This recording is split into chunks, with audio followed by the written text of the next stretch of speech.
ദൈവനാമം മഹത്വപ്പെടുമാറാകട്ടെ. വീണ്ടും നമുക്കൊരുമിച്ച് കർത്താവിൻ്റെ സന്നിധിയിലായിരിക്കുവാൻ, ദൈവത്തെ ആരാധിക്കുവാൻ ദൈവം നമുക്ക് തന്ന അവസരത്തെ ഓർത്ത് ദൈവത്തെ നമുക്ക് സ്തുതിക്കാം, മഹത്വപ്പെടുത്താം. ഞാൻ പല പ്രാവശ്യം വചന ശുശ്രൂഷ എന്നോട് പറഞ്ഞതാണ്, ഞാനാണ് പല പ്രാവശ്യം മാറ്റിവെച്ചത്. എന്നാൽ ഇന്ന് അതിനുള്ള അവസരം വന്നിരിക്കുകയാണ്. ഞാൻ വിചാരിച്ചു ഡോക്ടർ ജോയല് ദൈവവചനത്തിൽ നിന്ന് സംസാരിക്കുമെന്ന് വിചാരിച്ചു. അങ്ങനെ ആരും എന്നോട് പറയുകയും ചെയ്തു. അപ്പോൾ ഞാൻ ഈ പുസ്തകമൊക്കെ ഒന്ന് മടക്കി വെച്ച് ഇരിക്കുകയായിരുന്നു. എന്തായാലും ദൈവം നമ്മെ സഹായിക്കുമാറാകട്ടെ. ലൂക്കോസിൻ്റെ സുവിശേഷം 16-ാം അധ്യായം അതിൻ്റെ 1 മുതൽ 13 വരെയുള്ള ഭാഗങ്ങൾ വായിക്കാം. ലൂക്കോസ് എഴുതിയ സുവിശേഷം 16-ാം അധ്യായം അതിൻ്റെ 1 മുതൽ 13 വരെയുള്ള വാക്യങ്ങൾ. പിന്നെ അവൻ ശിഷ്യന്മാരോട് പറഞ്ഞത്, ധനവാനായ ഒരു മനുഷ്യന് ഒരു കാര്യവിചാരകൻ ഉണ്ടായിരുന്നു. അവനവൻ്റെ വസ്തുവക നാനാവിധമാക്കുന്നു എന്ന് ചിലർ അവനെ കുറ്റം പറഞ്ഞു. അവനെ വിളിച്ചു, നിന്നെക്കൊണ്ട് ഈ കേൾക്കുന്നത് എന്ത്? നിന്റെ കാര്യവിചാരകത്തിൻ്റെ കണക്ക് ഏൽപ്പിച്ചു തരിക. നീ ഇനി കാര്യവിചാരകൻ ആയിരിക്കാൻ പാടില്ല എന്ന് പറഞ്ഞു. എന്നാറെ കാര്യവിചാരകൻ, ഞാൻ എന്ത് ചെയ്യേണ്ടോ? യജമാനൻ കാര്യവിചാരത്തിൽ നിന്നും എന്നെ നീക്കുവാൻ പോകുന്നു. കിളപ്പാൻ എനിക്ക് പ്രാപ്തിയില്ല, ഇരപ്പാൻ ഞാൻ നാണിക്കുന്നു. എന്നെ കാര്യവിചാരത്തിൽ നിന്നും നീക്കിയാൽ അവർ എന്നെ തങ്ങളുടെ വീടുകളിൽ ചേർത്തുകൊള്ളുവാൻ തക്കവണ്ണം ഞാൻ ചെയ്യേണ്ടത് എന്ത് എന്ന് എനിക്ക് അറിയാം എന്ന് ഉള്ളുകൊണ്ട് പറഞ്ഞു. പിന്നെ അവൻ യജമാനൻ്റെ കടക്കാരിൽ ഒരുത്തനെ വരുത്തി ഒന്നാമത്തവനോട്, നീ യജമാനന് എത്ര കടം പെട്ടിരിക്കുന്നു എന്ന് ചോദിച്ചു. 100 കുടം എണ്ണ എന്ന് അവൻ പറഞ്ഞു. അവനോട്, നിന്റെ കൈച്ചീട്ട് വാങ്ങി വേഗം ഇരുന്ന് 50 എന്ന് എഴുതുക എന്ന് പറഞ്ഞു. അതിൻ്റെ ശേഷം മറ്റൊരുത്തനോട്, നീ എത്ര കടം പെട്ടിരിക്കുന്നു എന്ന് ചോദിച്ചു. 100 പറ കോതമ്പ് എന്ന് അവൻ പറഞ്ഞു. അവനോട്, നിന്റെ കൈച്ചീട്ട് വാങ്ങി 80 എന്ന് എഴുതുക എന്ന് പറഞ്ഞു. ഈ അനീതിയുള്ള കാര്യവിചാരകൻ ബുദ്ധിയോടെ പ്രവർത്തിച്ചതുകൊണ്ട് യജമാനൻ അവനെ പുകഴ്ത്തി. വെളിച്ച മക്കളെക്കാൾ ഈ ലോകത്തിൻ്റെ മക്കൾ തങ്ങളുടെ തലമുറയിൽ ബുദ്ധിയേറിയവരല്ലോ. അനീതിയുള്ള മാമോനെ കൊണ്ട് നിങ്ങൾ സ്നേഹിതന്മാരെ ഉണ്ടാക്കുവിൻ എന്ന് ഞാൻ നിങ്ങളോട് പറയുന്നു. അത് ഇല്ലാതെയാകുമ്പോൾ അവർ നിത്യകൂടാരങ്ങളിൽ നിങ്ങളെ ചേർത്തുകൊള്ളുവാനിടയാകും. അത്യല്പത്തിൽ വിശ്വസ്തനായവൻ അധികത്തിലും വിശ്വസ്തൻ, അത്യല്പത്തിൽ നീതികെട്ടവൻ അധികത്തിലും നീതികെട്ടവൻ. നിങ്ങൾ അനീതിയുള്ള മാമോനിൽ വിശ്വസ്തരായില്ല എങ്കിൽ സത്യമായ നിങ്ങളെ ആർ ഫലമേൽപ്പിക്കും? അന്യമായതിൽ വിശ്വസ്തരായില്ല എങ്കിൽ നിങ്ങൾക്ക് സ്വന്തമായത് ആർ തരും? 2 യജമാനന്മാരെ സേവിപ്പാൻ ഒരു ഭൃത്യനും കഴിയുകയില്ല. അവൻ ഒരുവനെ പകച്ച് മറ്റവനെ സ്നേഹിക്കും, അല്ലെങ്കിൽ ഒരുത്തനോട് പറ്റിച്ചേരും മറ്റവനെ നിരസിക്കും. നിങ്ങൾക്ക് ദൈവത്തെയും മാമോനെയും സേവിപ്പാൻ കഴിയുകയില്ല. ദൈവത്തിന് സ്തോത്രം. ചില നാളുകൾക്ക് മുമ്പ്, ഈ നമ്മുടെ ഇലക്ഷന് തൊട്ട് മുൻപ്, ഞാൻ തമിഴ്നാട്ടിലേക്കൊന്ന് യാത്ര ചെയ്തു. വാഹനത്തിൽ യാത്ര ചെയ്തപ്പോൾ എന്നെ ഒരു 10-15 സ്ഥലത്ത് പോലീസ് എന്നെ പിടിച്ചു നിർത്തി. എൻ്റെ ബാഗ് മുഴുവൻ പരിശോധിച്ചു. അതിനകത്ത് കാശുണ്ടോ എന്നാണ് അവർ നോക്കുന്നത്. കാറിൻ്റെ ഡിക്കിയൊക്കെ പരിശോധിച്ചു. അതിനകത്തും കാശുണ്ടോ എന്നാണ് നോക്കുന്നത്. അപ്പോൾ ഞാൻ ചോദിച്ചു, എന്തുകൊണ്ടാണ് എൻ്റെ ഇതിൽ കാശുണ്ടോ എന്ന് നിങ്ങൾ ചോദിക്കുന്നത്? പൈസയൊന്നും ഇല്ലല്ലോ എന്ന് ചോദിക്കുന്നതിന് അപ്പോഴാണ് പറഞ്ഞത്, ഇലക്ഷൻ സമയത്ത് കാശ് കൊണ്ട് ആൾക്കാരെ സ്വാധീനിക്കുവാനുള്ള സാധ്യതയുണ്ട്. അതുകൊണ്ടാണ് വഴിക്ക് പോലീസ് തടഞ്ഞു നിർത്തി കാശുണ്ടോ എന്ന് പരിശോധിക്കുന്നത് വാഹനങ്ങളിൽ. അപ്പോൾ ഞാൻ ചിന്തിച്ചു, കാശിന് അത്ര പ്രാധാന്യമുണ്ടോ? തീർച്ചയായിട്ടും ഉണ്ട്. ഞാൻ ചില നാളുകൾക്ക് മുൻപ് ബാങ്കിൽ പോയ സമയത്ത് അവിടെ ഒരു മനുഷ്യൻ്റെ കയ്യിൽ ഒരു ചെക്ക് എഴുതി കൊണ്ടുവന്നു അദ്ദേഹം. അപ്പം അത് നോൺ ഹോം ബ്രാഞ്ചാണ്, അതായത് അദ്ദേഹത്തിന് ആ ബ്രാഞ്ചിലുള്ള ചെക്കല്ല. അപ്പോൾ അവിടെ കൗണ്ടറിൽ അവർ പറഞ്ഞു, ഇത് നോൺ ഹോം ബ്രാഞ്ചിൽ നിങ്ങൾ ബ്രാഞ്ചിൽ പോകണമെങ്കിലേ തരത്തൂർ കൊടുക്കത്തുള്ളൂ എന്ന് പറഞ്ഞു. അപ്പോൾ അവിടെ ഭയങ്കരമായിട്ട് വഴക്കുണ്ടാക്കി. അപ്പോൾ കാശിൻ്റെ പേരിൽ ആ ബാങ്ക് മൊത്തം അലങ്കോലമായി. കൗണ്ടറിലിരിക്കുന്നവരും എല്ലാവരും വഴക്കുണ്ടാക്കി. അപ്പോൾ ഞാൻ ചിന്തിച്ചു, ദൈവമേ, കാശിന് ഇത്രയും പ്രാധാന്യമുണ്ടോ? പ്രാധാന്യമുണ്ട്, വളരെ പ്രാധാന്യമുണ്ട്. സാമ്പത്തികമായ കാര്യങ്ങൾക്ക് വളരെ പ്രാധാന്യമുണ്ട്. നമ്മൾ വചനത്തിലേക്ക് തിരിയുമ്പോൾ നമ്മുടെ കർത്താവ് തന്നെ ഈ കാര്യം പറയുന്നത് എൻ്റെ ശിഷ്യന്മാരോടാണ്. എൻ്റെ ശിഷ്യന്മാരെ വിളിച്ച് അവരോടാണ് ഈ കാര്യം പറയുന്നത്. ശിഷ്യന്മാരോട് ഈ കാര്യം പറയുമ്പോൾ അതിന് അതിൻ്റേതായ പ്രാധാന്യമുണ്ട്. കാരണം ശിഷ്യന്മാർ കർത്താവിന് ഏറ്റവും വേണ്ടപ്പെട്ടവരാണ്, ഏറ്റവും പ്രിയപ്പെട്ടവരാണ്. വളരെ പ്രാധാന്യമുള്ള കാര്യങ്ങളാണ് അവരോട് കർത്താവ് പറയുന്നത്. യേശു കർത്താവ് ദേവാലയത്തിലിരിക്കുമ്പോൾ, ശ്രീഭണ്ഡാരത്തിന് നേരെ നോക്കിക്കൊണ്ടിരിക്കുമ്പോൾ ഒരു വിധവ വന്ന് 2 കാശ് ഇടുന്നത് കർത്താവ് നോക്കിക്കൊണ്ടിരുന്നു. കർത്താവ് നോക്കിക്കൊണ്ടിരുന്നത് മാത്രമല്ല, ശിഷ്യന്മാരെ എല്ലാവരും അടുക്ക വിളിച്ചു, എല്ലാവരും അടുത്ത് വിളിച്ചിട്ട് ഈ വിധവ ഏറ്റവും അധികം ഇട്ടിരിക്കുന്നുവെന്ന് ഈ വിധവയെക്കുറിച്ച് കർത്താവ് കമൻറ്റ് ചെയ്യുന്നതായിട്ട് നമുക്ക് കാണുവാനായിട്ട് സാധിക്കും. എന്ന് പറഞ്ഞാൽ എന്താണ്? അതൊരു ഹൃദയത്തിൻ്റെ വിഷയമാണ്, സാമ്പത്തിക വിഷയം. അതൊരു പബ്ലിക് വിഷയം മാത്രമല്ല, ഒരു ദൈവിക വിഷയം മാത്രമല്ല, ഒരു ഹൃദയത്തിൻ്റെ വിഷയമാണ്. അപ്പോൾ കർത്താവ് അത് കമൻറ്റ് ചെയ്യുക മാത്രമല്ല, തൻ്റെ ശിഷ്യന്മാർ ദൂരെ നിന്നവരെയൊക്കെ വിളിച്ച് കർത്താവ് ഇത് അവരോട് പ്രത്യേകം പറയുകയാണ്, ഈ സാമ്പത്തിക കാര്യങ്ങൾ നിങ്ങളുടെ ഹൃദയത്തിൻ്റെ അവസ്ഥയ്ക്ക് വളരെ പ്രാധാന്യമുണ്ട് എന്ന് കർത്താവ് പറയാണ്. ഈ ഭാഗം നാം വായിക്കുമ്പോഴും ഇതൊരു സാമ്പത്തിക വിഷയം കർത്താവ് കൈകാര്യം ചെയ്യുന്ന ഒരു ഭാഗം തന്നെയാണ്. നമ്മൾ വചനത്തിലേക്ക് തിരിയുമ്പോൾ പ്രാർത്ഥനയെക്കുറിച്ച് ഏകദേശം 500-ലധികം പരാമർശങ്ങൾ ഉള്ളതായിട്ട് നമുക്ക് കാണുവാനായിട്ട് സാധിക്കും, പ്രാർത്ഥനയെക്കുറിച്ച്. എന്നാൽ വിശ്വാസത്തെക്കുറിച്ച് ഏകദേശം 500ഓളം പരാമർശങ്ങൾ ഉള്ളതായിട്ട് നമുക്ക് കാണുവാനായിട്ട് സാധിക്കും. എന്നാൽ സമ്പത്തിനെക്കുറിച്ച് അല്ലെങ്കിൽ സാമ്പത്തികവും അതുമായിട്ട് ബന്ധപ്പെട്ട വിഷയങ്ങളെക്കുറിച്ച് വേദപുസ്തകം കൈകാര്യം ചെയ്യുന്നത് 2000-ലധികം വാക്യങ്ങളാണ്. എന്ന് പറഞ്ഞാൽ അതിൻ്റെ പ്രാധാന്യം വളരെ വലുതാണ്. സാമ്പത്തിക കാര്യങ്ങൾ ഒരുപക്ഷെ നമുക്കറിയാം, പറയാൻ പാടുണ്ടോയെന്ന് എനിക്കറിയില്ല, ഓരോ ഗവൺമെൻറ്റുകൾ ഇലക്ഷന് മുൻപ് വളരെ വാഗ്ദാനങ്ങൾ നൽകാറുണ്ട്. ഒരു പാർട്ടിയിൽ നിന്നല്ല, എല്ലാ പാർട്ടിക്കാരും അവർ വാഗ്ദാനം നൽകാറുണ്ട്. മറ്റുള്ളവരുടെ കാശ്, അനാവശ്യമായിട്ടുള്ള കാശ് സംഭരിച്ച് പാവപ്പെട്ടവർക്ക് കൊടുക്കും, അല്ലെങ്കിൽ എല്ലാവർക്കും 10,000 രൂപ മാസം സഹോദരിമാർക്ക് പെൻഷൻ കൊടുക്കും. അങ്ങനെ സാമ്പത്തികമായ കാര്യങ്ങളിൽ അവരും വളരെ കീനാണ്, ശ്രദ്ധിക്കണം. കാരണം ഇത് ശ്രദ്ധിച്ചെങ്കിൽ മാത്രമേ അവർക്ക് നിലനിൽക്കുവാനായിട്ട് കഴിയുള്ളൂ. ലോക വ്യവസ്ഥിതിയിൽ സകലതും സാമ്പത്തികമായിട്ട് നിൽക്കുന്നതായിട്ട് നമുക്ക് കാണുവാനായിട്ട് സാധിക്കും. പ്രിയപ്പെട്ടവർ, അതുകൊണ്ട് തന്നെ ഈ സാമ്പത്തിക വിഷയങ്ങൾ വളരെ പ്രാധാന്യമുള്ളതാണ്. യേശു കർത്താവ് മത്തായി, മർക്കോസ്, ലൂക്കോസ്, യോഹന്നാൻ ഈ സുവിശേഷങ്ങളിൽ 38 പ്രാവശ്യം 38 ഉപമകൾ കർത്താവ് പറഞ്ഞിട്ടുണ്ട്. അതിൽ 16 എണ്ണവും സമ്പത്തുമായിട്ട് ബന്ധപ്പെട്ടതാണ്. 16 എണ്ണം സമ്പത്തുമായിട്ട് ബന്ധപ്പെട്ടതാണ്. അങ്ങനെയെങ്കിൽ സാമ്പത്തികമായ കാര്യങ്ങളിൽ നാം എത്ര ശ്രദ്ധിക്കണം? വേദപുസ്തകം അതിന് ഇത്രയും പ്രാധാന്യം കൊടുക്കുന്നുണ്ടെങ്കിൽ പലപ്പോഴും എൻ്റെ ജീവിതത്തോടുള്ള ബന്ധം ഞാൻ ചിന്തിക്കുമ്പോൾ വളരെ കാഷ്വലായിട്ട് പല സാമ്പത്തിക കാര്യങ്ങൾ ഞാൻ ചെയ്തതായിട്ട് ഞാൻ ഓർക്കുന്നു.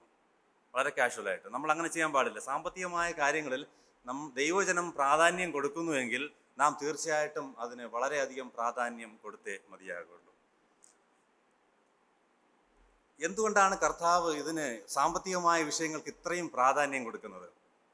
മത്തായി സുവിശേഷം അതിൻ്റെ 6-ാം അധ്യായം 21-ാമത്തെ വാക്യത്തിൽ നമ്മൾ ഇങ്ങനെയാണ് വായിക്കുന്നത്: നിന്റെ നിക്ഷേപം ഉള്ളയിടത്ത് നിന്റെ ഹൃദയവും ഇരിക്കും. നിന്റെ നിക്ഷേപം ഉള്ളയിടത്ത് നിന്റെ ഹൃദയവും ഇരിക്കും. സാമ്പത്തികമായിട്ടുള്ള ഇടപാടുകൾ, നമ്മുടെ നിക്ഷേപങ്ങൾ, നമ്മുടെ സാമ്പത്തികമായ കരുതലുകൾ, അതിനെക്കുറിച്ച് നാം ചിന്തിക്കുമ്പോൾ, അതിനെക്കുറിച്ച് നാം കണക്കെടുക്കുമ്പോൾ നമ്മുടെ ഹൃദയത്തിൻ്റെ സമയം അല്ലെങ്കിൽ നമ്മുടെ അവസ്ഥ ഏറ്റവും കൂടുതൽ അതിനോട് ചേർന്നിരിക്കുവാനുള്ള എല്ലാ സാധ്യതയുണ്ട്. ഒരുപക്ഷെ സാമ്പത്തികമായ പല കാര്യങ്ങളിലും നാം വിട്ടുവീഴ്ച ചെയ്താൽ, അല്ലെങ്കിൽ സാമ്പത്തികമായ ചില കാര്യങ്ങളിൽ നാം നീതിയില്ലാതെ പെരുമാറിയാൽ, ദൈവം അത് ആഗ്രഹിക്കുന്ന കാര്യമല്ല നമുക്കറിയാം. അങ്ങനെയെങ്കിൽ അതൊരു വിഗ്രഹാരാധന എന്നുള്ള രീതിയിലോ അല്ലെങ്കിൽ അത് അനീതിയുള്ള കാര്യം എന്നുള്ള രീതിയിലോ അത് ആയിത്തീരുവാനുള്ള സാധ്യതയുണ്ട്. അതൊരു, ഞാൻ നേരത്തെ ഓർപ്പിച്ചതുപോലെ, അതൊരു ഹൃദയത്തിൻ്റെ വിഷയമാണ്. മാത്രമല്ല, ഈ ഭാഗത്ത് കർത്താവ് ചില പ്രായോഗിക നിർദ്ദേശങ്ങൾ ഇതിൻ്റെ താഴോട്ടുള്ള ഭാഗത്തിൽ നമ്മളത് മുഴുവനും വായിച്ചാൽ നമുക്ക് എങ്ങനെ അത് കൈകാര്യം ചെയ്യാം എന്നുള്ളതിനെക്കുറിച്ച് കർത്താവ് ചില പ്രായോഗികമായിട്ടുള്ള കാര്യങ്ങൾ കർത്താവ് പറയുന്നുണ്ട്. ഞാൻ പലപ്പോഴും ചിന്തിച്ചിട്ടുണ്ട്, സഭയിൽ അല്ലെങ്കിൽ പൊതുവെ ഈ പല പ്രസംഗങ്ങളിലും ഒന്നുകിൽ ഈ പ്രോസ്പെറിറ്റി ഗോസ്പൽ, അല്ലെങ്കിൽ എന്താണ് അങ്ങനെ പറയുക, ഈ നിങ്ങൾ ബൈക്കിന് വേണ്ടി പ്രാർത്ഥിക്കണമെങ്കിൽ ഇങ്ങനെ ബൈക്കിന് വേണ്ടി പ്രാർത്ഥിക്കണം, വീടിന് വേണ്ടി പ്രാർത്ഥിക്കണമെങ്കിൽ ഇങ്ങനെയുള്ള വീടിന് വേണ്ടി പ്രാർത്ഥിക്കണം, എങ്കിൽ നിങ്ങൾക്ക് അത് ലഭിക്കും, നമ്മുടെ ദൈവം സമ്പന്നനല്ലോ, അവൻ നിങ്ങൾക്ക് എല്ലാം തരും എന്ന് പറഞ്ഞുള്ള ഒരു സുവിശേഷം, പ്രോസ്പെറിറ്റി ഗോസ്പൽ. അതായത് സാമ്പത്തികമായിട്ടുള്ള കാര്യത്തെ മുൻനിർത്തിക്കൊണ്ട് അതിനുവേണ്ടി പ്രാർത്ഥിച്ചാൽ ദൈവം അത് തരും എന്നുള്ള രീതിയിൽ പഠിപ്പിക്കുന്നതും പ്രവർത്തിക്കുന്നതും ഒക്കെ ഞാൻ കണ്ടിട്ടുണ്ട്. മറ്റൊരു കാര്യം എന്ന് പറഞ്ഞാൽ ഒരു ദാരിദ്ര്യത്തിൻ്റെ സുവിശേഷം, അല്ലെങ്കിൽ ഇങ്ങനെ പറയാം, ആ, സമ്പത്ത് പൈശാചികമാണ്. സമ്പത്ത് പൈശാചികമാണ്. അത് അങ്ങനെ അധികമൊന്നും പാടില്ല. അത് കുറച്ച് കൂടുതൽ കയ്യിൽ വന്നാൽ നമ്മൾ തെറ്റിപ്പോവും, അല്ലെങ്കിൽ അത് കുഴപ്പം പിടിച്ച ഒരു കാര്യമാണ്. അതുകൊണ്ട് അത് വേണ്ട എന്ന് പഠിപ്പിക്കുകയും പറയുകയും ചെയ്യുന്നത് ഞാൻ കേട്ടിട്ടുണ്ട്. ചിലർ പറയുന്നത് പൈസയൊന്നും അധികമൊന്നും നമ്മുടെ കയ്യിൽ വേണ്ട, എങ്കിൽ നമ്മൾ തെറ്റിപ്പോവും എന്ന് ചിലർ പറയുന്നതും പഠിപ്പിക്കുന്നതും ഞാൻ കേട്ടിട്ടുണ്ട്. പക്ഷേ ഈ രണ്ട് കാര്യങ്ങളും, ഈ രണ്ട് എക്സ്ട്രീമും ശരിയല്ല എന്നാണ് ഞാൻ വിശ്വസിക്കുന്നത്. കാരണം ദൈവം സമ്പത്തിനെ ശരിയായിട്ട് വിനിയോഗിക്കാനാണ് ദൈവം നമ്മളെക്കുറിച്ച് ഉദ്ദേശിക്കുന്നത്. ഇതിൻ്റെ ഒരു ലെവൽ നമുക്കൊന്ന് മനസ്സിലാക്കണമെങ്കിൽ, ഒരു ഇന്ത്യൻ വ്യവസ്ഥയിൽ വെച്ച് നോക്കണമെങ്കിൽ ഒരു 4.5 ലക്ഷം രൂപ കിട്ടുന്ന ഒരാൾ ഒരു വർഷം, അല്ലെങ്കിൽ ഒരു 40,000 രൂപയോ അതിൽ താഴെ ശമ്പളം അല്ലെങ്കിൽ വരുമാനം കിട്ടുന്ന ആളിൻ്റെ അവസ്ഥയെന്ന് പറഞ്ഞാൽ, ഈ ലോകത്തിലുള്ള 68% ആൾക്കാരുടെയും സാമ്പത്തിക സ്ഥിതിയിൽ നിന്ന് അവർ മുകളിലാണ്. എന്ന് പറഞ്ഞാൽ എന്താണ്, ഒരു മാസം 40,000 രൂപ കിട്ടുന്ന ആൾ ഒരു ലോകത്തുള്ള ബാക്കി 68% ആൾക്കാരെക്കാൾ സാമ്പത്തികമായിട്ട് എല്ലാ അർത്ഥത്തിലും മെച്ചപ്പെട്ട സ്ഥിതിയിലാണ്, എല്ലാ അർത്ഥത്തിലും. എന്ന് പറഞ്ഞാൽ അപ്പോൾ നമ്മുടെ ഇന്ത്യക്കാരൊക്കെ തീരെ മോശപ്പെട്ടവരല്ല എന്നാണ് എൻ്റെ അർത്ഥം. ശരിക്കും സാമ്പത്തികം കുറഞ്ഞവരും നമ്മൾ പറയുകയും ചിന്തിക്കുകയൊക്കെ ചെയ്യുന്നെങ്കിലും ശരിക്കും നമ്മളൊന്നും അങ്ങനെ സാമ്പത്തികം കുറഞ്ഞവരല്ല എന്ന് നമുക്ക് ചിന്തിക്കാം.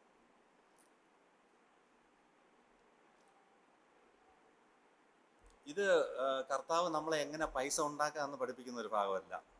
അതിന് നമുക്ക് എങ്ങനെ ശരിക്കും നിക്ഷേപിച്ച് അതിനെ കുറേ അധികം എങ്ങനെ വർദ്ധിപ്പിച്ചെടുക്കാം എന്നുള്ള ഒരു കാര്യമല്ല കർത്താവ് ഇവിടെ ഉദ്ദേശിക്കുന്നത്. മാത്രമല്ല ദശാംശം എന്നുള്ള വിഷയത്തെക്കുറിച്ചും അല്ല കർത്താവ് ഇവിടെ സംസാരിക്കുന്നത്. അതെങ്ങനെ വിനിയോഗിക്കാം എന്നുള്ള അർത്ഥത്തിലാണ് കർത്താവ് ഉപയോഗിക്കുന്നത്. ഞാൻ ഇതിന് മുൻപ് ഈ ഭാഗം വായിച്ചെന്ന് മനസ്സിലാക്കുന്നതിന് മുൻപ് ശരിക്കും ഒരു രണ്ടാഴ്ച മുമ്പ് വരെ എനിക്ക് ഈ ഭാഗത്തെക്കുറിച്ച് യാതൊരു ഐഡിയ ഇല്ല. എനിക്കൊന്ന് അറിഞ്ഞുകൂടാ. ശരിക്കും ഞാൻ ശാസ്ത്രമായിട്ട് പറയാൻ എനിക്കിതിനെക്കുറിച്ച് ഒന്നും അറിഞ്ഞുകൂടാ. ഞാനിങ്ങനെ വായിച്ചു പോകുന്നല്ലാതെ ഈ മാമോൻ എന്താണ് എന്നൊക്കെ വെച്ച് പല പ്രാവശ്യം കേട്ടിട്ടുണ്ടെങ്കിലും എനിക്ക് ശരിക്കും ഇത് മനസ്സിലായിട്ടില്ല. അപ്പോൾ അതുകൊണ്ട് തന്നെ ഇതിൻ്റെ 9ാമത്തെ വാക്യത്തിൽ നമ്മൾ വായിക്കുന്നത്, അനീതിയുള്ള മാമോനെ കൊണ്ട് നിങ്ങൾ സ്നേഹിതന്മാരെ ഉണ്ടാക്കിക്കൊള്ളുവിൻ. മാമോൻ എന്നുള്ള ഈ പദം ശരിക്കും പറഞ്ഞാൽ ചില ഇംഗ്ലീഷ് ട്രാൻസ്ലേഷനുകളിൽ സമ്പത്ത് എന്നുള്ള അർത്ഥത്തിലാണ് ഉപയോഗിച്ചിരിക്കുന്നത്. ധനം, സമ്പത്ത്, അല്ലെങ്കിൽ അതിൻ്റെ പ്രതാപം, അതുമായിട്ട് ബന്ധപ്പെട്ട ധനവും അതുമായിട്ട് ബന്ധപ്പെട്ട എല്ലാ ഉന്നത നിലവാരങ്ങളെക്കുറിച്ചൊക്കെയാണ് ഈ മാമോൻ എന്നുള്ള പദം കൊണ്ട് ഉപയോഗിക്കുന്നത്. അപ്പോൾ ഈ 9ാമത്തെ വാക്യത്തിൽ അനീതിയുള്ള മാമോനെ കൊണ്ട് നിങ്ങൾ സ്നേഹിതന്മാരെ ഉണ്ടാക്കിക്കൊള്ളുവിൻ. അതെങ്ങനെയാണ് ശരിയാകുന്നത്? ഈ അനീതിയുള്ള ആൾക്കാരെ കൊണ്ട് നമ്മൾ പണം സമ്പാദിക്കാൻ ശ്രമിച്ചാൽ പറ്റുമോ? അല്ലെങ്കിൽ അനീതിയുള്ള കാര്യം കൊണ്ട് പണം ഉണ്ടാക്കാൻ, അല്ലെങ്കിൽ ആ സമ്പത്തിൻ്റെ വർധനവിന് ശ്രമിച്ചാൽ ശരിയോ? കർത്താവാണെന്ന് പറയുന്നത് അനീതിയുള്ള മാമോനെ കൊണ്ട് നിങ്ങൾ സ്നേഹിതന്മാരെ ഉണ്ടാക്കിക്കൊള്ളുവിൻ.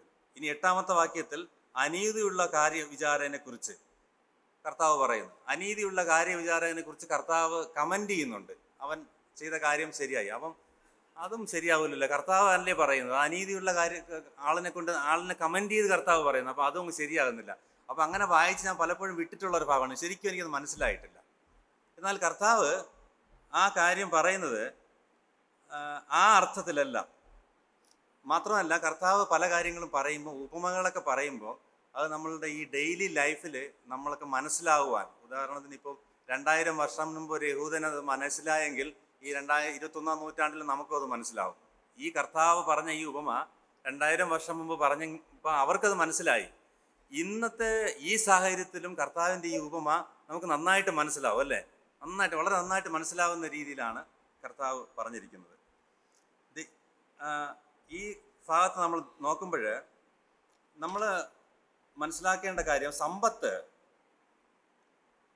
അതിൽ തന്നെ, അല്ലെങ്കിൽ ഇപ്പം ഒരുപാട് ഒരാളിന് സമ്പത്തുണ്ട്, അപ്പോൾ അയാൾ ദോഷപ്പെട്ട ആളാണ്, അല്ലെങ്കിൽ അത് കുറഞ്ഞ ആളാണ് എന്ന് ചിന്തിക്കാനായിട്ട് നമ്മൾ പറയും. സമ്പത്ത് അതിൽ തന്നെ അതൊരു ദോഷമുള്ള കാര്യമായിട്ട് ഞാൻ കാണുന്നില്ല. അതിൽ തന്നെ ദോഷമേ അല്ല, സമ്പത്തിൽ തന്നെ ദോഷമില്ല. ഈ ഭാഗത്ത് നമ്മൾ വായിച്ചു തുടങ്ങുമ്പം നമുക്കിവിടെ കാണുവാനായിട്ട് സാധിക്കുന്നത്, അവിടെ ഒരു പേര് പറയാത്ത ഒരു ധനവാനെ കുറിച്ച് പറയുന്നുണ്ട്. പേര് പറയാത്ത ഒരു ധനവാൻ. പിന്നെ മറ്റൊരു കാര്യം എന്ന് പറഞ്ഞാൽ അവിടെ ഒരു കാര്യവിചാരകനെ കുറിച്ച് ഇംഗ്ലീഷിൽ ചില പരിഭാഷകളിൽ മാനേജർ എന്നവർ പരിഭാഷപ്പെടുത്തിയിരിക്കുന്നതായിട്ട് കണ്ടു. പിന്നെ 3ാമതായിട്ട് അവിടെ കാണുന്നത്, ഈ ബിസിനസ്സുമായിട്ട് ഇടപെട്ട് നിൽക്കുന്ന ചില ആൾക്കാർ, അതായത് ഈ ഓയിൽ വാങ്ങുന്നവരും ഗോതമ്പ് വാങ്ങുന്നവരുമായിട്ടുള്ള ആൾക്കാർ. ഒരു മുതലാളിയുണ്ട്, അല്ലെങ്കിൽ അദ്ദേഹത്തിൻ്റെ കാര്യങ്ങൾ ചെയ്യുന്ന ഒരാളുണ്ട്, പിന്നെ ബിസിനസ്സിൽ ഇൻവോൾവ് ആയിട്ടുള്ള ചില ആൾക്കാരുണ്ട്. അപ്പോൾ അതിൽ നിന്ന് മനസ്സിലാക്കാം ഇത് വലിയൊരു ബിസിനസ് ആയിരിക്കാനുള്ള സാധ്യതയുണ്ട്. വലിയ ബിസിനസ്സാണ്, ചെറിയൊരു ബിസിനസ് അല്ല, വളരെ വലിയൊരു ബിസിനസ്സാണ്. കാരണം ഇത്രയും വലിയ ബിസിനസ് ആയതുകൊണ്ടാണ് ഒരു മാനേജറിനെ വെച്ചത്. അല്ലെങ്കിൽ ഈ മുതലാളിക്ക് തന്നെ ഈ കാര്യങ്ങൾ കൈകാര്യം ചെയ്യാൻ പറ്റുമായിരുന്നു. അപ്പോൾ ഒരു വലിയ ബിസിനസ്സാണ്. മറ്റൊരു കാര്യം എന്ന് പറഞ്ഞാൽ ഇവിടെ ഈ 100 കുടം എണ്ണ എന്നാണ് 6-ാമത്തെ വാക്യത്തിൽ നമ്മൾ വായിക്കുന്നത്. 7-ാമത്തെ വാക്യത്തിൽ 100 പറ ഗോതമ്പ് എന്നാണ് വായിക്കുന്നത്. അപ്പോൾ ഇതൊരു ശരിക്കൊരു അഗ്രികൾച്ചർ ബിസിനസ്, അല്ലെങ്കിൽ ഒരു കാർഷികപരമായിട്ടൊരു ബിസിനസ്സാണ് ഇവർ നടത്തിയിരുന്നതെന്ന് നമുക്ക് മനസ്സിലാക്കുവാനായിട്ട് സാധിക്കും. ഈ ഭാഗം അങ്ങനെ നിർത്തിക്കൊണ്ട് നമ്മളിങ്ങനെ ചിന്തിക്കാം, ഈ ധനവാനായ മനുഷ്യനും അല്ലെങ്കിൽ കാര്യവിചാരകനും.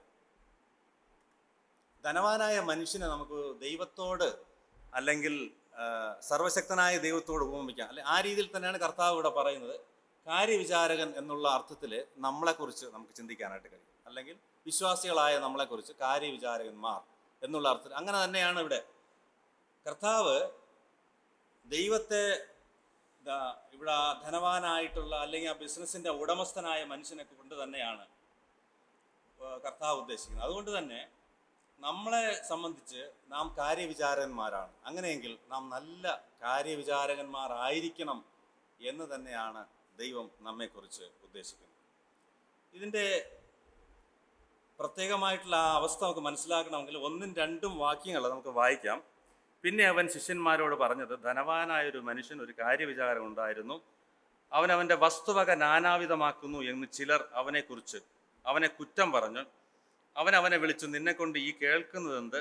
നിന്റെ കാര്യവിചാരത്തിൻ്റെ കണക്ക് ഏൽപ്പിച്ചു തരിക. നീ ഇനി കാര്യവിചാരകനായിരിക്കാൻ പാടില്ല എന്ന് പറഞ്ഞു. നമ്മൾ ദൈവം ഫലമേൽപ്പിച്ചിരിക്കുന്ന എല്ലാ കാര്യങ്ങളിലും നാം വിശ്വസ്തരായിരിക്കണം, നല്ല കാര്യവിചാരകന്മാരായിരിക്കണം എന്ന് തന്നെയാണ് ദൈവം നമ്മെക്കുറിച്ച് ഉദ്ദേശിക്കുന്നത്. ദൈവത്തെ സംബന്ധിച്ച് നമുക്കറിയാം, ആത്യന്തികമാണ് ഈ ലോകത്തിലെ എല്ലാ ധനവും, എല്ലാ സ്ഥലങ്ങളും, എല്ലാ സ്ഥാനങ്ങളും എല്ലാം ദൈവത്തിൽ നിന്നുള്ളതാണ്. നമുക്ക് സങ്കീർത്തനങ്ങൾ 24:1 വായിക്കുന്നത്, ഭൂമിയും അതിൻ്റെ പൂർണ്ണതയും ഭൂതലവും അതിൻ്റെ നിവാസികളും യഹോവയ്ക്കുള്ളതാകുന്നു. ഭൂമിയും അതിൻ്റെ പൂർണ്ണതയും എന്ന് പറഞ്ഞാൽ നാം കാണുന്ന ഈ ഭൂമിയും അല്ലെങ്കിൽ അതിൻ്റെ വ്യവസ്ഥിതികളും ഒക്കെ ദൈവത്തിനുള്ളതെന്നാണ് സങ്കീർത്തനക്കാരൻ പറയുന്നത്. ഭൂതലവും അതിൻ്റെ നിവാസികളും എന്ന് പറയുമ്പോൾ നാമും മനുഷ്യരും സകല മനുഷ്യരും അതിലുൾപ്പെട്ട എല്ലാം ദൈവത്തിൻ്റെ വകയാണ്. അതാണ് ഭൂതലവും അതിൻ്റെ നിവാസികളും യഹോവയ്ക്കുള്ളതാണ് എന്ന് പറയും. ആവർത്തന പുസ്തകം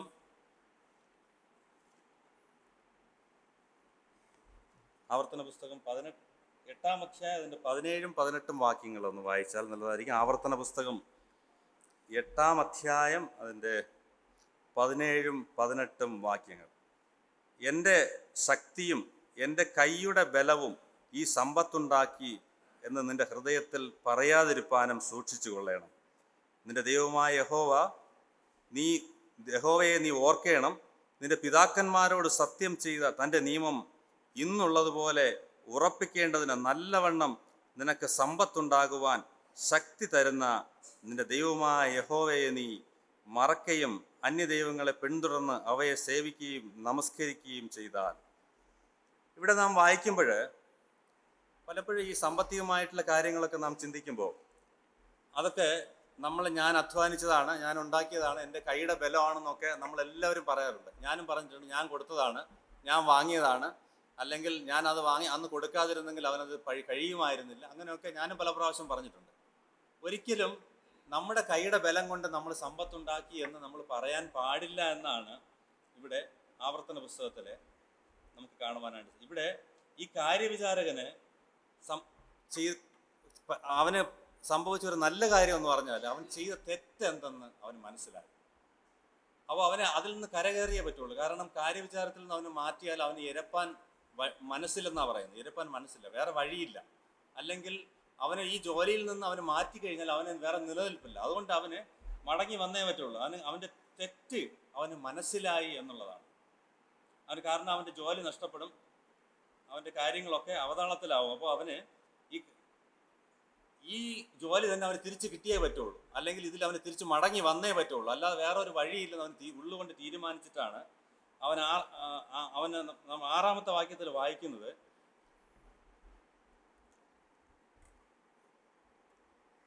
ഒന്നാമത്തവനോട് നീ യജമാനന് എത്ര കടം പെട്ടിരിക്കുന്നു എന്ന് ചോദിച്ചു. 100 കടം എണ്ണ എന്ന് അവൻ പറഞ്ഞു.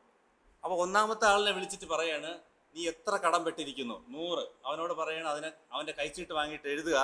അത് 50 ആക്കാൻ പറഞ്ഞു, പകുതിയാക്കാൻ പറഞ്ഞു. അവൻ്റെ അത് പകുതിയാക്കി. ഇനി മറ്റൊരുത്തന്നെ വിളിച്ചിട്ട് എത്ര കോതമ്പ്? അപ്പം 100 പറ, അതിനെ 80 ആക്കാൻ പറഞ്ഞു.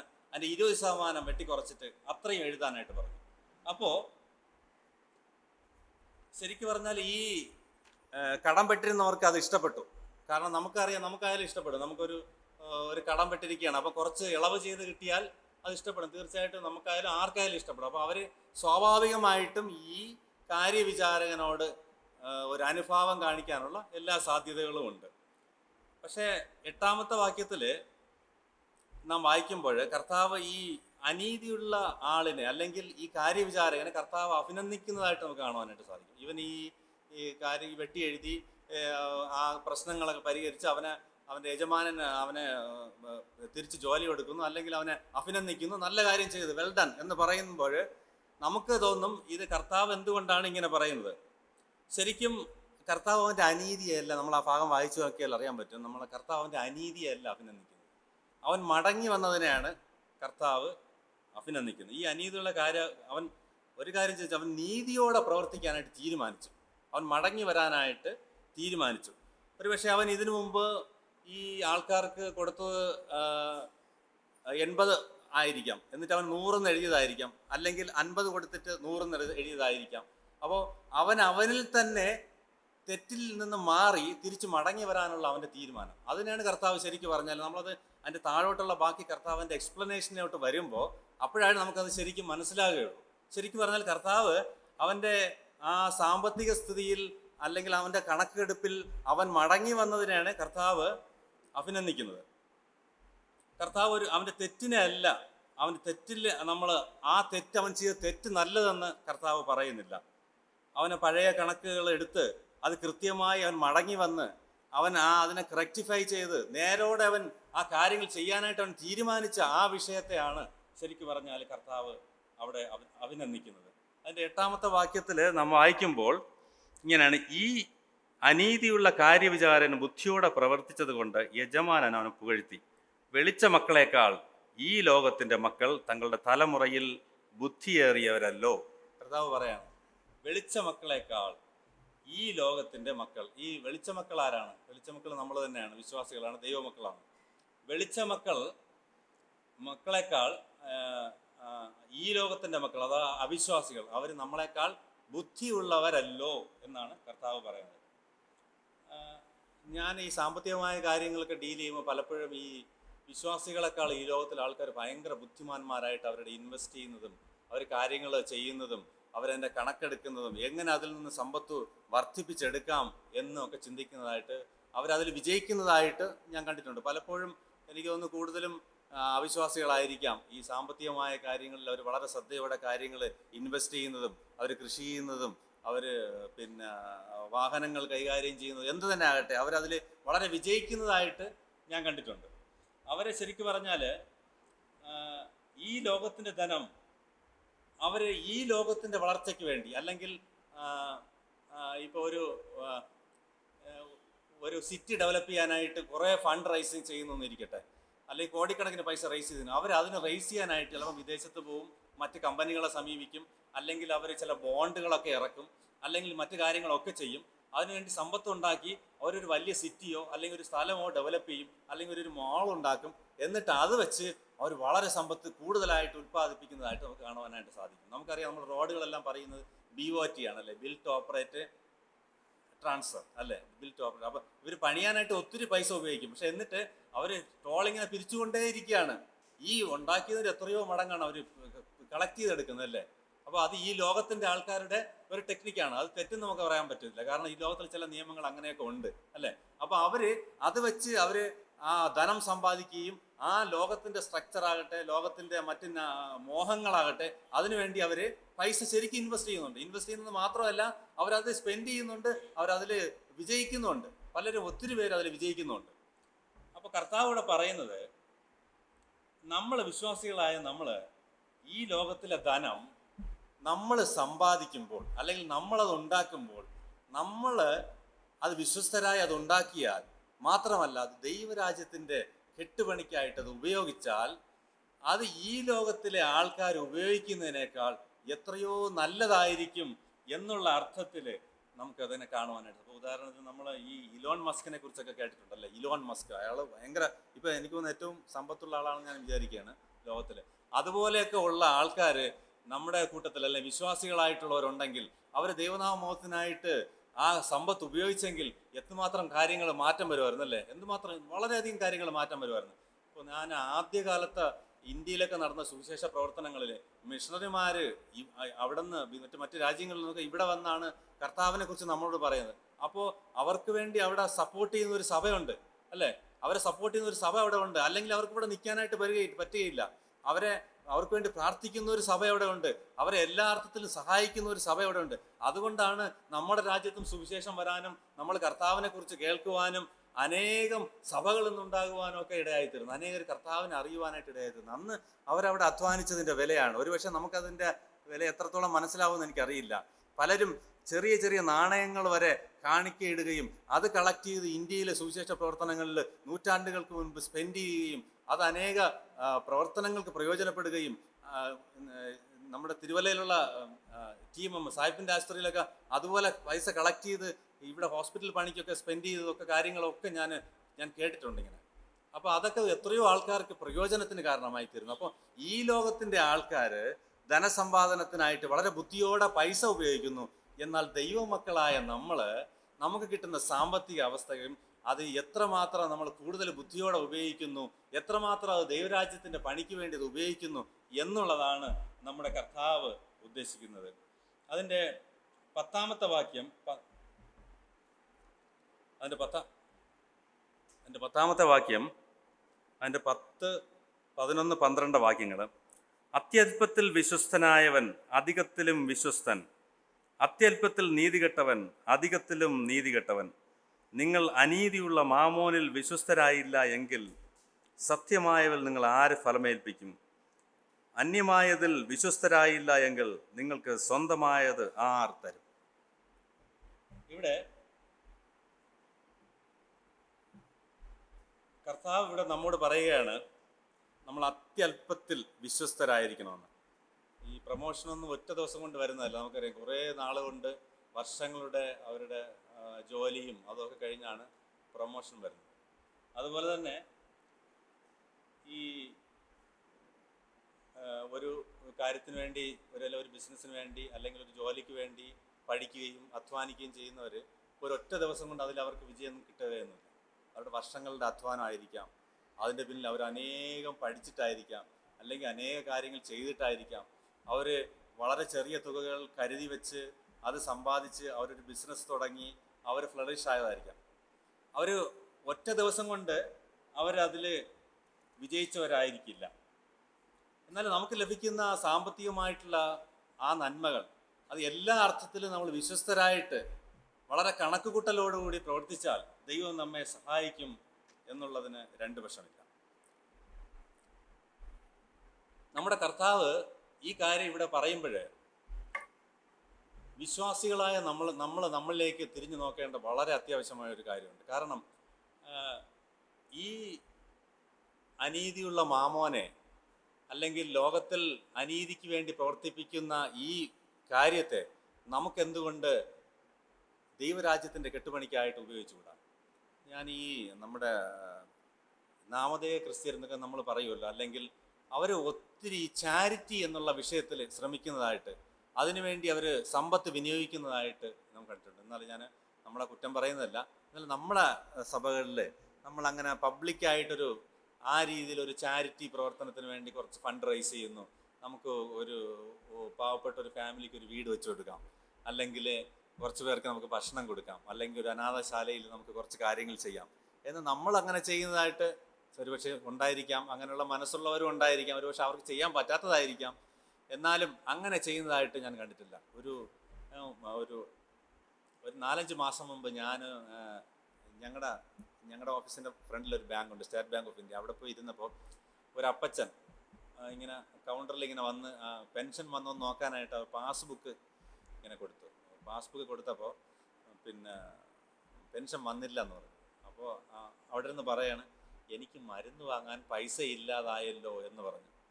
അപ്പോൾ എനിക്ക് മരുന്ന് വാങ്ങാൻ പൈസ ഇല്ലാതായല്ലോ എന്ന് പറഞ്ഞു. അപ്പോൾ അപ്പച്ചൻ എഴുന്നേറ്റിങ് വന്നപ്പം പിന്നെ ആ ലേഡി അങ്ങ് തിരിച്ചു വിളിച്ചു. കൗണ്ടറിൽ ലേഡി തിരിച്ചു വിളിച്ചിട്ട് ചോദിക്കുകയാണ്, ഒന്നുകൂടെ ഞാൻ നോക്കട്ടെ എന്ന് പറഞ്ഞാൽ പാസ്ബുക്ക് അങ്ങ് തിരിച്ചു വാങ്ങിച്ചു. എന്നിട്ട് അവരുടെ ബാഗിനകത്ത് നിന്ന് ഒരു 500 രൂപ എടുത്ത് ആ പാസ്ബുക്കിനകത്ത് വെച്ചിട്ട് പറയുന്നത്, വന്നിട്ടുണ്ട്. അത് 500 രൂപ വന്നിട്ടുണ്ട്. അപ്പം 500 രൂപ എങ്ങനെ വന്നത്? അപ്പം പറഞ്ഞ്, അപ്പം അപ്പച്ചന് മനസ്സിലായത് വന്നതല്ല, ഈ ബാങ്കിലെ ക്ലർക്ക് കൊടുത്തതാണെന്ന് മനസ്സിലായി. അപ്പോൾ അത് വാങ്ങിച്ചപ്പോൾ പറഞ്ഞു, കർത്താവിനോട് പ്രാർത്ഥിക്കണമേ, കർത്താവ് അടുത്ത മാസം കൃത്യസമയത്ത് പൈസ തരും എന്ന് പറഞ്ഞു. ഒരു പുള്ളിക്കാരി ഒരു കാത്തലിക് ലേഡിയാണ്. അപ്പോൾ എന്നിട്ട് എൻ്റെ അടുത്ത് വന്നിരുന്നിട്ട് പറയാണ്, ഇതെനിക്ക് കർത്താവ് തന്ന പൈസ ആണ്, കർത്താവും നമ്മളെ സഹായിക്കുമല്ലോ. അയാൾ പക്ക ഹിന്ദുവാണ്, ഒരു കുറിയെല്ലാം ഇട്ടിട്ടുണ്ട്. ഞാൻ പറയുന്നത്, ആ സമയത്ത് തക്ക സമയത്ത് അയാൾക്ക് കിട്ടിയ ആ 500 രൂപയെ സംബന്ധിച്ച് വളരെ വിലപ്പെട്ടതാണ്. കർത്താവ് എന്നെ സഹായിച്ചല്ലോ. അപ്പോൾ ഞാൻ ഈ കാര്യം പറയാൻ കാരണം, നമ്മുടെ പലപ്പോഴുമുള്ള ഇടപാടുകൾ നമ്മളിൽ തന്നെ പലപ്പോഴും ഒതുങ്ങി നിൽക്കും. അല്ലെങ്കിൽ അത് പുറത്തോട്ടൊന്നും പോകുന്നില്ല. നമ്മുടെ പല സാമ്പത്തിക ഇടപാടുകളും നമ്മുടെ സുവിശേഷകന്മാർ, നമ്മുടെ അകത്തുള്ള ആൾക്കാർ, നമ്മുടെ ചുറ്റുപാടുമുള്ള ആൾക്കാർ അതിൽ തന്നെ ഒതുങ്ങി നിൽക്കും. എത്രത്തോളം എല്ലാവർക്കും അത് മനസ്സിലാവുമെന്ന് എനിക്കറിയില്ല. എന്തായാലും തന്നെ ദൈവം ഉദ്ദേശിക്കുന്നത്, ഈ സാമ്പത്തികമായിട്ട് ദൈവം നമുക്ക് നൽകിയിരിക്കുന്ന ആ നന്മകൾ, അല്ലെങ്കിൽ അധികമായിട്ട് നമ്മൾ ഈ ലോകത്തിലെ ആൾക്കാർ ബുദ്ധിയോടെ അത് ഉപയോഗിക്കുന്നത് പോലെ നാം ബുദ്ധിയോടെ അതിനെ കൈകാര്യം ചെയ്ത് ദൈവനാമമഹത്വത്തിനായിട്ട് അത് ഉപയോഗിക്കുമെങ്കിൽ തീർച്ചയായിട്ടും അത് ദൈവനാമമഹത്വത്തിനായി തീരും. നാം പ്രാർത്ഥനയോടെ അതിൽ ഇടപെടുമെങ്കിൽ ദൈവം നമ്മെ സഹായിക്കും എന്നുള്ളതിന് 2 പക്ഷമില്ല. ഒരുപക്ഷെ പലപ്പോഴും ക്രിസ്ത്യാനികളെക്കുറിച്ച് പറയുന്ന ഒരു അപവാദമാണ് പൈസ കൊടുത്ത് മതത്തിൽ ചേർക്കുന്നു, അല്ലേ? അങ്ങനെയൊക്കെ പറഞ്ഞ് ഞാൻ കേട്ടിട്ടുണ്ട്, പലരും പറയുന്നത് കേട്ടിട്ടുണ്ട്. എന്നാൽ പലപ്പോഴും ഈ ഞങ്ങളുടെ ഓഫീസിൽ സഹായിക്കുന്ന ഒരു ചേച്ചിയുണ്ട്. അവർ ഒരു ഹൈന്ദവ പശ്ചാത്തലത്തിലുള്ള സഹോദരിയാണ്. അവരുടെ മകനൊരു ആക്സിഡൻറ്റ് പറ്റി. അപ്പോൾ ഹോസ്പിറ്റലായിരിക്കുകയാണ്. പെട്ടെന്ന് ബ്ലഡ് വേണം. ബ്ലഡ് കൊടുക്കാൻ ആരും തയ്യാറായില്ല. അപ്പോൾ ഒരു കത്തോലിക്ക അച്ഛൻ അവിടെ ഉണ്ടായിരുന്നു. ആ അച്ഛൻ വിളിച്ചൊന്ന് ബ്ലഡ് കൊടുത്തു. മാത്രമല്ല മരുന്ന് വാങ്ങാനുള്ള പൈസയും കൊടുത്തു. അപ്പോൾ അച്ഛൻ്റെ വീട് എവിടെയാണ്? അച്ഛൻ്റെ വീട് പത്തനംതിട്ടയാണ്. ഇവിടെ ആരെയും കാണാൻ വന്നതാണ്. അപ്പോൾ അച്ഛൻ നമ്പറൊക്കെ കൊടുത്തിട്ട് പോയി. പിന്നെ വിളിച്ചു, അന്ന് കാര്യങ്ങളൊക്കെ എങ്ങനെയുണ്ട്, മോന് ശരിയായോ? അപ്പോൾ മോന് കുറവുണ്ട്, ബ്ലഡൊക്കെ അവൻ അടച്ചു, ശരിയായി. ഇന്ന് അവൻ ജോലിക്കൊക്കെ പോകുന്നുണ്ട്. അപ്പോൾ അവർ പറയുന്നത് അന്ന് ആ അച്ഛൻ അവർക്ക് കൊടുത്ത സഹായത്തെക്കുറിച്ച് അവർ ഇന്ന് ഓർക്കുകയും, കർത്താവിൻ്റെ ആൾക്കാരല്ലേ അവർ ഇടയ്ക്കിടയ്ക്ക് പറയും. ഇപ്പം മാത്രമല്ല, ഇപ്പോഴും നമ്മൾ ഓഫീസിൽ പ്രാർത്ഥനയ്ക്ക് നിൽക്കുമ്പോൾ അവർ വന്ന് അവിടെ നിൽക്കും. അന്ന് അവരുടെ ജീവിതത്തിൽ അവർക്ക് ലഭിച്ച ആ സഹായം, തക്ക സമയത്ത് കിട്ടിയ ഹെൽപ്പ് ശരിക്കും അവരുടെ ജീവിതത്തിൽ അത് ശരിക്കും അവർക്ക് വളരെ സ്വാധീനം ചെലുത്തി. ആ അച്ഛൻ്റെ കയ്യിൽ എത്ര പൈസ ഉണ്ടായിരുന്നത് എനിക്കറിയില്ല. പക്ഷെ ആ അച്ഛനെക്കുറിച്ചും അവർക്ക് കിട്ടിയ സഹായത്തെക്കുറിച്ച് അവർ ഓർക്കുന്നു. ഈ അനീതിയുള്ള മാമോനെ കൊണ്ട് ലോകത്തിലെ ആൾക്കാർ എന്തെല്ലാം ചെയ്യുന്നല്ലേ? അനീതിയുള്ള മാമോനെ കൊണ്ട് എന്തെല്ലാം ചെയ്യുന്നു. നമ്മൾക്ക് ലഭിക്കുന്ന ഒരു പക്ഷേ 10 രൂപയായിരിക്കാം, ഒരു 20 രൂപയായിരിക്കും. അതിൽ നമ്മൾ വിശ്വസ്തരായിട്ട് അത് കർത്താവിൻ്റെ നാമത്തിൻ്റെ മഹത്വത്തിനായിട്ട് നമുക്ക് ഉപയോഗിക്കാൻ പറ്റിയാൽ, ദൈവരാജ്യ വ്യാപ്തി സന്തോഷത്തോടെ നമ്മൾ ചെയ്യുകയാണെങ്കിൽ അത് ഉറപ്പാണ്. അതിന് ഈ 2 പക്ഷമില്ല. ദൈവം അതിൽ പ്രവർത്തിക്കുക തന്നെ. ഞാൻ ഈ ഭാഗം വായിക്കുകയും ഇത് ചിന്തിക്കുകയും ചെയ്തപ്പോൾ എനിക്ക് തന്നെ വളരെ ദുഃഖം തോന്നി. പലപ്പോഴും നാം നമ്മിൽ തന്നെ ഒതുങ്ങി നിൽക്കുന്നവരാണ്, നമ്മുടെ ഉള്ളിൽ തന്നെ നിൽക്കുന്നവരാണ്. നമുക്ക് പുറത്തോട്ട് ഇറങ്ങാൻ ഒട്ടും താല്പര്യമില്ല. താല്പര്യം ഇല്ലെന്ന് മാത്രമല്ല, താല്പര്യമുള്ളവരെ ചിലപ്പോൾ നമ്മൾ നിരുത്സാഹപ്പെടുത്തുകയും കൂടെ ചെയ്യും. അത് നമ്മുടെ കൂട്ടത്തിലുള്ളവരല്ലല്ലോ എന്ന് പറയും, അത് പുറത്തുള്ളവരല്ലേ എന്ന് പറയും. പ്രിയപ്പെട്ടവരെ, എന്നാൽ ദൈവം നമ്മളെക്കുറിച്ച് അതല്ല ആഗ്രഹിക്കുന്നത്. നാം പുറത്തോട്ടുള്ളവർക്കും കർത്താവിൻ്റെ സ്നേഹം അറിയിക്കണമെങ്കിൽ നമുക്ക് ലഭിച്ചിരിക്കുന്ന നന്മകൾ അത് അനീതിയുള്ള മാമോനെ കൊണ്ട് ഈ ലോകത്തിലെ ആൾക്കാർ എന്തെല്ലാം കാര്യങ്ങൾ ചെയ്യുന്നെങ്കിലും ദൈവം നമ്മളെക്കുറിച്ച് ആ രീതിയിൽ ഉദ്ദേശിക്കുന്നില്ല. നമുക്ക് ദൈവം തന്നിരിക്കുന്ന നന്മകളും അതിൽ നാം ബുദ്ധിയോടെ പ്രവർത്തിക്കുകയും അവ ദൈവനാമമഹത്വത്തിനായിട്ട് പുറത്തോട്ടത് ഒഴുക്കുകയും ചെയ്യണമെന്നാണ് ദൈവം നമ്മളെക്കുറിച്ച് ഉദ്ദേശിക്കുന്നത്. മറ്റൊരു കാര്യം എന്ന് പറഞ്ഞാൽ ഈ ലോകത്തിലെ സമ്പത്ത് ഒരിക്കലും നമ്മുടെ യജമാനനായിട്ട് തീരുവാനായിട്ട് പാടില്ല. അതിൻ്റെ 13-ാമത്തെ വാക്യം നമുക്ക് വായിക്കാം. അതിൻ്റെ 13-ാമത്തെ വാക്യം, 2 യജമാനന്മാരെ സേവിപ്പാൻ ഒരു ഭൃത്യനും കഴിയുകയില്ല. അവൻ ഒരുത്തനെ പകച്ച് മറ്റവനെ സ്നേഹിക്കും, അല്ലെങ്കിൽ ഒരുത്തനോട് പറ്റിച്ചേർന്ന് മറ്റവനെ നിരസിക്കും. നിങ്ങൾക്ക് ദൈവത്തെയും മാമോനെയും സേവിപ്പാൻ കഴിയുകയില്ല. ഒരുപക്ഷെ ഈ സാമ്പത്തികമായിട്ടുള്ള പല കാര്യങ്ങളിലും നാം ഇൻവോൾവ് ആകുമ്പോൾ, അല്ലെങ്കിൽ അത് നമ്മൾ സമ്പാദിക്കാനായിട്ട് ശ്രമിക്കുമ്പോൾ, നാം ദൈവത്തിൽ നിന്നും അകന്നു പോകാനുള്ള എല്ലാ സാധ്യതകളുമുണ്ട്. ദൈവത്തിൽ നിന്ന് അകന്നു പോകാനുള്ള എല്ലാ സാധ്യതകളും പലപ്പോഴും അത് ബിസിയാക്കും. മാത്രമല്ല, അത് കൂടുതൽ കിട്ടുമ്പോൾ അത് കൂടുതൽ നമുക്ക് ആർജിക്കുവാനുള്ള എല്ലാ സാധ്യതകളുമുണ്ട്. നമ്മൾ അതിലേക്ക് ഇറങ്ങിച്ചെല്ലാനുള്ള എല്ലാ സാധ്യതകളുമുണ്ട്. തിമോഥെയോസിൻ്റെ 1-ാമത്തെ ലേഖനം 6-ാം അധ്യായം അതിൻ്റെ 10-ാമത്തെ വാക്യത്തിൽ നമ്മൾ ഇങ്ങനെയാണ് വായിക്കുന്നത്: ദ്രവ്യാഗ്രഹം സകലവിധ ദോഷത്തിനും മൂലമല്ലോ, അത് ചിലർ കാംക്ഷിച്ചിട്ട് വിശ്വാസം വിട്ടുഴന്ന് ബഹുദുഃഖങ്ങൾക്ക് അധീനരായി തീർന്നിരിക്കുന്നു. ശരിക്കും ധനം എന്ന് പറയുന്നത് അത് നമ്മുടെ യജമാനനല്ല. നമ്മുടെ യജമാനൻ നമ്മുടെ കർത്താവാണ്. ധനം എന്ന് പറഞ്ഞാൽ ശരിക്കും നമ്മുടെ കാര്യവിചാരകനാണ്, അല്ലെങ്കിൽ നമ്മളെ കാര്യം ഏൽപ്പിക്കുന്ന ആളാണ്, നമ്മുടെ ജോലിക്കാരനാണ് ധനം. ധനം ഒരിക്കലും ദൈവത്തിൻ്റെ സ്ഥാനത്ത് ആകുവാനായിട്ട് പാടില്ല. കർത്താവ് അത് കൺക്ലൂഡ് ചെയ്യുന്നത് അങ്ങനെയാണ്: ആരും തങ്ങളുടെ ധനത്തിൽ വഞ്ചിതരായിട്ട് വിശ്വാസം വിട്ട് ഉഴന്നു പോകാനായിട്ട് പാടില്ല. ഈ ധനസമ്പാദനം നിങ്ങൾ ദൈവനാമത്തിനായിട്ട് വിനിയോഗിക്കണമെന്ന് കർത്താവ് പറഞ്ഞിട്ട് കർത്താവ് അത് കൺക്ലൂഡ് ചെയ്യുന്നത് മാമോനെയും ദൈവത്തെയും ഒരുമിച്ച് സേവിക്കാനായിട്ട്. ഒന്നുകിൽ ദൈവത്തിന് പൂർണ്ണ പ്രാധാന്യം കൊടുത്തുകൊണ്ട്, സമ്പത്തിന് 2-ാം സ്ഥാനം കൊടുത്തുകൊണ്ട് അത് ദൈവനാമത്തിനായി നമുക്ക് ഉപയോഗിക്കാം. അല്ല എന്നുണ്ടെങ്കിൽ നമുക്ക് തെറ്റിപ്പോവാനും സമ്പത്തിൻ്റെ പിന്നാലെ ഓടുവാനും മാമോനെ മാത്രം നമുക്ക് സേവിക്കുവാനും ഇടയായിത്തീരും.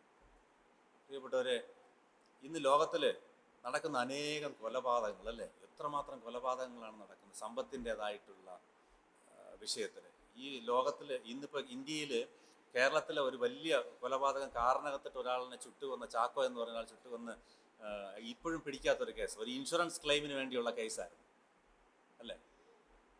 സാമ്പത്തികമായിട്ടുള്ള പല കേസുകളിലും അത് കൊലപാതകം വരെ ആയിത്തീരുന്ന ഒരുപാട് സാഹചര്യങ്ങളുണ്ട്. അതുകൊണ്ട് തന്നെ ഈ സമ്പത്ത് വളരെ നമ്മൾ സൂക്ഷിച്ച് കൈകാര്യം ചെയ്യേണ്ടതും, നമ്മൾ അതിൽ ഇൻവോൾവ് ആകുമ്പോൾ വളരെ ബുദ്ധിയോടെ, കർത്താവ് പറയുന്നത് പോലെ ഈ ലോകത്തിലെ ആൾക്കാർ സമ്പത്ത് അവരുണ്ടാകുന്നത് ഈ ലോകത്തിൻ്റെ കാര്യത്തിന് വേണ്ടിയാണെങ്കിൽ, ദൈവം നമുക്ക് നൽകുന്ന ബുദ്ധിയും കഴിവും ഉപയോഗിച്ച് നാം സമ്പത്ത് ഉണ്ടാക്കുന്നത് ദൈവനാമത്തിൻ്റെ മഹത്വത്തിന് വേണ്ടിയും മാത്രം ആയിരിക്കണമെന്നാണ് കർത്താവ് ഈ ഭാഗത്ത് നമ്മളെ പഠിപ്പിക്കുന്നത്. അങ്ങനെയെങ്കിൽ നിത്യകൂടാരത്തിൽ, അവിടെ നമ്മൾ അങ്ങനെയാണ് പറയുന്നത്, നിത്യകൂടാരത്തിൽ നമുക്ക് അനേകരെ കാണാനായിട്ട് സാധിക്കും. ഒരുമിച്ച് നമ്മുടെ സമ്പത്ത് ആ രീതിയിൽ വിനിയോഗിക്കുകയാണെങ്കിൽ അനേകർ സ്വർഗരാജ്യത്തിൽ കർത്താവിൻ്റെ കൂട്ടത്തിലായിരിക്കുവാനായിട്ട് നമ്മുടെ പ്രാർത്ഥനയോടുകൂടെ നമുക്ക് ദൈവം നൽകിയിരിക്കുന്ന സമ്പത്തും നമുക്ക് ദൈവം നൽകിയിരിക്കുന്ന ആരോഗ്യവും ഇതൊന്നും നമ്മുടേതല്ല. ദൈവം നമുക്ക് നൽകിയിരിക്കുന്ന ഒരു സമ്പത്തുണ്ടാക്കുവാനുള്ള ആരോഗ്യവും എല്ലാം ദൈവം നമുക്ക് നൽകിയിരിക്കുകയാണ്. വിശ്വസ്തയോടെ വിനിയോഗിക്കുകയാണെങ്കിൽ ദൈവനാമമോഹത്തിനായിട്ട് ആയിത്തീരുവാനായിട്ട് ആകുവാനായിട്ട് സാധിക്കും. നമ്മൾ ഒരിക്കലും മാമോനെ സേവിക്കരുത്. നമ്മുടെ യജമാനൻ നമ്മുടെ കർത്താവ് തന്നെ ആയിരിക്കണം. സമ്പത്ത് സെക്കൻഡറി ആയിട്ട് നമ്മുടെ ഉപയോഗത്തിനും ദൈവരാജ്യത്തിൻ്റെ കെട്ടുപണിക്കുമായിട്ട് നമുക്ക് വിനിയോഗിക്കാം. അനേക ദൈവമക്കൾ ആ രീതിയിൽ വിനിയോഗിക്കുന്ന ദൈവമക്കളുണ്ട്. അവരെ ഓർത്ത് നമുക്ക് ദൈവത്തെ സ്തുതിക്കുകയും മഹത്വപ്പെടുത്തുകയും ചെയ്യാം. വരും ദിവസങ്ങളിൽ നമുക്ക് ദൈവം നൽകിയിരിക്കുന്ന എല്ലാ സോഴ്സുകളും ദൈവനാമത്തിനായിട്ട് വിനിയോഗിക്കാൻ ദൈവം നമ്മെ സഹായിക്കട്ടെ. അവൻ്റെ നാമം ഇന്നും എന്നേക്കും വാഴ്ത്തപ്പെടുമാറാകട്ടെ. ആമേൻ.